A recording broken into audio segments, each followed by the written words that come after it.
zoning issues originally, and because of the slope of the land, there was a question of, how they were going to build on the slope. There was a question of how they were going to deal with the zoning issues originally, and because of the slope of the land, there was a question of, how they were going to build on the slope. There was a question of how they were going to deal with the zoning issues originally, and because of the slope of the land, there was a question of, how they were going to build on the slope. There was a question of how they were going to deal with the intersection.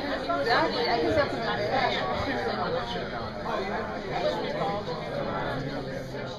To a day that we have all waited quite a long time for, the dedication of the Steve Thailing ALS Residence, the first ALS residence in the world. And I cannot tell you personally what an emotional roller coaster I've had since I discovered Steve Thailing and ALS. Prior to this project, I had only heard of ALS. I have had no personal experience with the disease. I knew they called it Lou Gehrig's disease, and I knew it was something you did not want to have.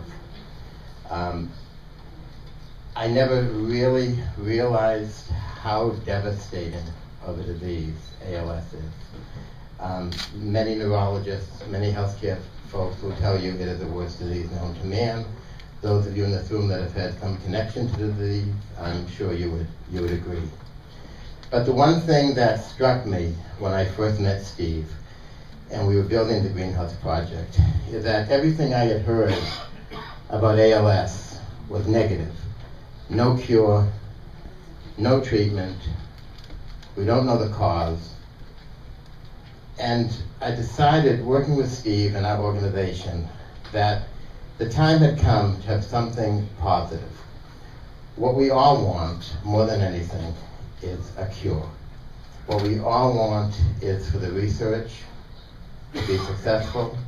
I say many times to Steve, I wish I were a gifted scientist and I wish I could find a cure, but I can't. But we focus here at the ALS Residence on what we can do. And what we can do, and what we have done, and what we will do throughout the country and possibly the world, is to build ALS residences similar to the house that you see here today, that will give meaningful dignity, meaningful respect, proper care, not the life that someone wanted, not the life someone dreamt about, but a life of independence. And when Steve is up and dressed for the day, if he's up for 18 hours, he is totally independent in this building. He can, with his eye movement only, he can open the door to his room, he can call for the elevator, he can press a button for what floor he wants. He can go back up to his room, he can lower the temperature, raise the temperature, put on his television, lower the shade. He is fully and totally independent.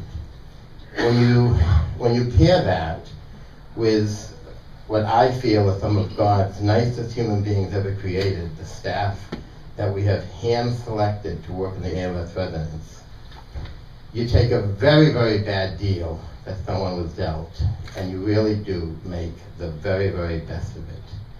And our first goal was to open the ALS Residence, and I hope I live to see the day that we can close the residence and a cure is found.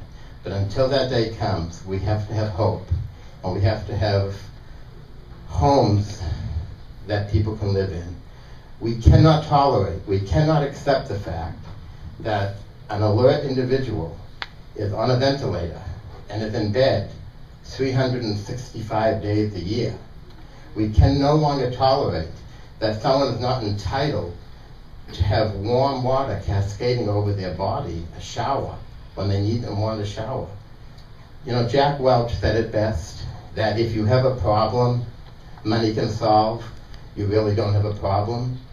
Well, we can solve the problem. We can't find a cure today, but we can solve the problem of people living with respect and meaningful dignity. What I'd like to do is, Steve has prepared a very, very brief video with the very appropriate song of of this project. And I am then going to turn this over to our new best friend, one of the most wonderful human beings we've ever met, Mr. Chris Stevens, who will be the MC for the afternoon. So first I'm going to let Steve show a very brief